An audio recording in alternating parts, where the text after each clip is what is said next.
Hello friends, जैसा कि पिछले चैप्टर में हमने देखा था कि फाइनली गिज़लिन अपनी बहन के हमलावरों को मार देता है और उसके अलावा इसे पता भी चल जाता है कि ये साजिश किसने रची है। अब जैसे ही गिज़लिन वहां से जा रहा होता है तभी पीछे से छुपकर कोई बंदा इसे घूर रहा होता है। अब इस चैप्टर की शुरुआत उसी बंदे से होती है। हमें एक जगह दिखाई जाती है, एक अंधेरा सा कमरा जहाँ पर एक टेबल होती है, राउंड टेबल जिसके चारों तरफ लोग बैठे हैं और इस टेबल के बीच में एक बंदा बैठा होता है काले कपड़े पहने हुए। इसकी शक्ल भी सही से दिखाई नहीं दे रही। वो बता रहा होता है कि हमारा मिशन फेल हो गया, हमारे बंदे मारे गए और हमारा जो बेस्ट पर्सन हमने भेजा था फ्रैंक, वो भी मारा गया। मिशन के फेल होने की बात को सुनकर ये टेबल के आसपास बैठे सारे गुंडे बात करने लगते हैं कि क्या मिशन फेल हो गया, लेकिन ऐसा कैसे हो सकता है, एक लड़की तुम लोगों से संभली नहीं। तब बीच में बड़ा बंदा बताता है कि ये सब गिज़लिन पर्डियम की वजह से हुआ है। ये बात सुनकर बाकी सारे हैरान हो जाते हैं और कहते हैं कि क्या वो बेकार गिज़लिन, नॉर्थ का वो सबसे घटिया लड़का, तुम्हें अच्छी तरह पता है ना कि तुम क्या बोल रहे हो। भी एक भारी भरकम सा बंदा बोलता है कि वो लड़का बिल्कुल बेकार है, यूजलेस है, ये बात हर कोई जानता है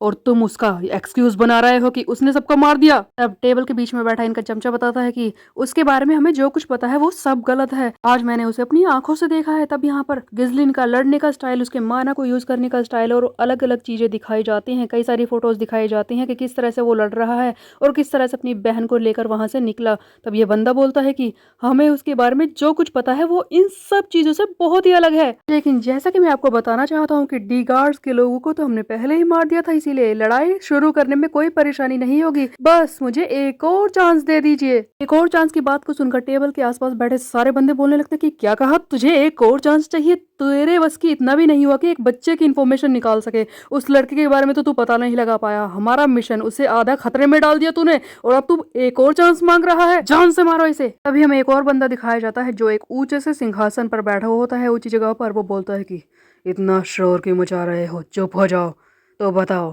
किस तरह का चांस तुम चाहते हो। अब घुटनों पर बैठा इनका चमचा बोलता है कि बस मुझे एक और चांस दे दीजिए, मैं उस गिज़लिन पर्डियम को इस बार मार कर ही रहूंगा। तब ऊपर बैठा बंदा बोलता है कि कैसे, बता। तो ये चमचा बोलता है कि ड्यूल फाइट में ऐसे वो मरेगा कि किसी को पता ही नहीं चलेगा। लोगों को लगेगा कि उसकी नेचुरल मौत हुई है, दो लोगों की आपस में लड़ाई हुई और वो मर गया। मैं ये कर सकता हूँ और इसके लिए मेरे पास एक सही इंसान है। उस बंदे का नाम है केन लोजिस। वो बहुत ही ज्यादा ताकतवर है और उसके अलावा उसे बहुत ही खतरनाक तलवार चलानी भी आती है। वो छोटी एज का है लेकिन उसने बहुत ही ज्यादा खतरनाक ताकत हासिल कर ली है। सर, मैं आपको पूरे विश्वास से बता रहा हूँ कि पूरे उत्तर में ऐसा कोई नहीं है जो उसकी ताकत से मैच कर सके, जो उसे मार सके। इसके अलावा एक और बात है, वो केन लोजिस गिज़लिन का कजिन है, इसीलिए उन दोनों का मिलना कोई बड़ी बात नहीं होगी। ये सुनकर ऊपर बैठा इनका लीडर बोलता है कि ठीक है, तू जो करना चाहता है वो कर, लेकिन इस बार भी अगर तू फेल हुआ तो तुझे अगला चांस नहीं मिलेगा। जी बिल्कुल, मैं आपको निराश नहीं करूंगा सर। सो दोस्तों, ये है गिज़लिन के विरोधी जो उसे मारने का प्लान बना रहे हैं। अब चमचे ने तो बता दिया है सारी कहानी की गिज़लिन कितना ताकतवर है, इसीलिए उसे मारने के लिए एक प्लान बनाया गया है। इस चमचे ने प्लान बनाया है कि वो गिज़लिन के कजिन केन लोजिस को ले जाएगा उसे मारने के लिए, जो बहुत ही ज्यादा ताकतवर है और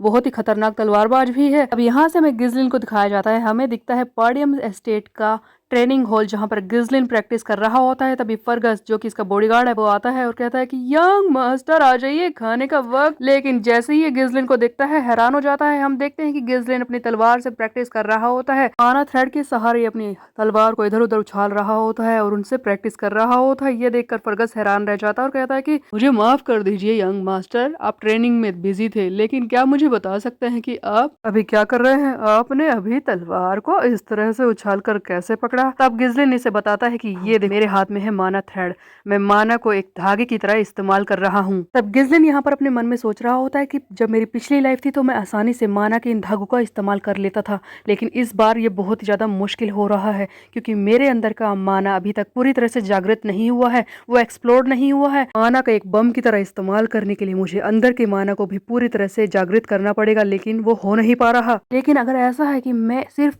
माना का एक ही धागा बनाऊं तो चाहे मेरे पास कम माना हो तब भी मैं इसका अच्छी तरह से इस्तेमाल कर पाऊंगा। थोड़ी माना के हिसाब से थोड़े धागे में बना सकता हूँ। दोस्तों, बेसिकली गिज़लिन अपनी पूरी ताकत का इस्तेमाल नहीं कर पा रहा है। उसका शरीर अब यंग हो चुका है, जहाँ पर उसे अभी तक कुछ नहीं आता। उसकी माना पूरी तरह से जागृत नहीं हो पा रही है। जब अंदर की माना ही एक्सप्लोर नहीं हो रही है तो बाहर अपनी शक्ति को बढ़ा नहीं पा रहा है पूरी तरह से। यही गिज़लिन बोल रहा होता है। अब अचानक से कोई तुम्हारे सामने माना का थ्रेड इस्तेमाल करने लगा है, हैरानी तो होगी ही। फर्गस भी ये सब देखकर हैरान हो रहा होता है और कहता है कि एक वक्त ऐसा था जब मैंने भी माना का इस्तेमाल किया था, उसे ट्रेन किया था। इस तरह से तो कभी नहीं किया, ऐसा मैंने पहले कभी नहीं देखा है। यंग मास्टर अजीब है, पहले तो ये ट्रेनिंग ही नहीं करना चाहते थे, लेकिन अब ये माना का इस तरह से इस्तेमाल कर रहे हैं। हाँ, छोड़ो, पता नहीं इन्हें माना के इस तरह का इस्तेमाल करने का आइडिया आया कैसे। तब गिजलिन पूछने लगता है कि फर्गस तुम यहाँ पर क्या कर रहे हो, क्या तुम्हें कोई काम था? जिस पर फर्गस कहता है कि नहीं, मैं तो बस यहाँ से गुजर रहा था यंग मास्टर, बस मैं आपसे थैंक यू कहना चाहता हूँ क्योंकि आपने यंग लेडी को बचा लिया। सुनकर गिजलिन कहता है कि तुम्हें मुझे थैंक यू कहने की जरूरत नहीं है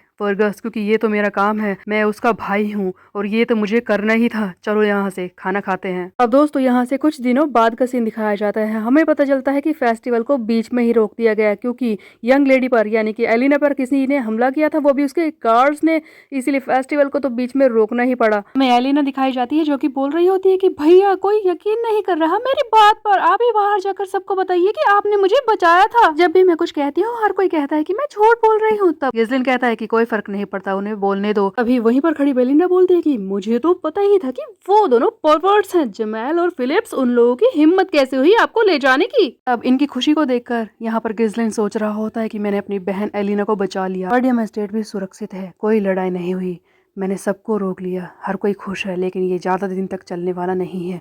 मैं जानता हूँ कि मेरे विरोधी इस तरह से चुपचाप नहीं बैठेंगे। उन लोगों का इतना बड़ा प्लान खराब हुआ है, वो जल्दी ही मेरे खिलाफ कुछ ना कुछ करेंगे, इसीलिए मुझे जल्दी से अपनी मिलिट्री फोर्स को बढ़ाना होगा और ज़्यादा सैनिक अपनी मिलिट्री में डालने होंगे। अभी वहाँ पर एक औरत खाना लेकर आती है, खाने को टेबल पर रखा जाता है। अब जैसे ही गिजलिन इसका ढक्कन उठाता है वो बहुत ही ज्यादा हैरान रह जाता है। डेजर्ट का एक छोटा सा टुकड़ा इनके प्लेट में होता है, जिसे देखकर गिजलिन पूछने लगता है कि बेलिंडा ये क्या है? शुरुआत में ही डेजर्ट, जिस पर बेलिंडा बताने की कोशिश करती है कि वो यंग मास्टर, बात यह है कि हमारी हालत बहुत खराब है। लेकिन इससे पहले कि कुछ और होता, बाहर से जोर जोर से चिल्लाने की आवाजें आने लगती है, हमारे पैसे वापस दो, हमारे पैसे वापस दो, फेस्टिवल को बीच में ही रोका है तुम लोगों ने, हमारे पैसे वापस दो, हमारा नुकसान हुआ है, पैसे चाहिए, हमें पैसे चाहिए, वापस दो। हम देखते हैं कि इस महल के बाहर एक बहुत ही बड़ी सी भीड़ खड़ी होती है जो अपने पैसे वापस मांग रही होती है। हर कोई सोल्जर्स को धमका रहा होता है कि बाहर निकलो, हमारे पैसे वापस दो, फेस्टिवल को बीच में ही कैंसिल कर दिया गया है।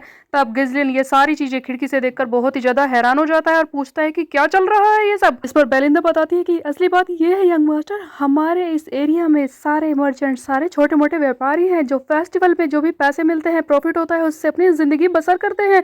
लेकिन जैसा कि आप जानते हैं कि फेस्टिवल को इस बार बीच में ही कैंसिल कर दिया गया, इनकी वजह से इन्हें पैसे कमाने का मौका नहीं मिला और ये अपना पैसा चाहते हैं, ये हमसे कॉम्पनसेशन का पैसा मांग रहे हैं। तब ये सुनकर गिजलिन कहता है कि क्या हमारी कंट्री की सिचुएशन इतनी ज्यादा खराब है? ये अच्छी बात नहीं है, अगर इस तरह से ही चलता रहा, ये चिल्लाते रहे तो इनका गुस्सा और ज्यादा बढ़ जाएगा। ओल्ड मैन फर्गस, तुम क्या कर रहे हो? जाओ सैनिकों को भेजो और इन लोगों को महल के रास्ते से भगाओ। सारे सैनिक कर क्या रहे हैं, वो इन्हें हटाते क्यों नहीं? जिस पर फर्गस कहता है कि वो यंग मास्टर सैनिक नहीं है। अब ये सुनकर तो और ज्यादा बड़ा शौक लगता है गिजलिन को कि इनके पास ज्यादा सैनिक ही नहीं है। तब फर्गस आगे बताता है कि यंग मास्टर, बात यह है कि जैसा आप जानते हैं कि कार्डियम एस्टेट तो चारों तरफ से हमलावरों से घिरा हुआ है। जैसा कि आप जानते हैं ऑर्क्स ने जो हमला किया था उसमें काफ़ी तबाही हुई थी, बाकी सारे सैनिक वहीं पर गए हैं सब कुछ ठीक करने के लिए। अब ये सुनकर तो गिजलिन कहता है कि क्या बस उतने ही सैनिक है हमारे पास?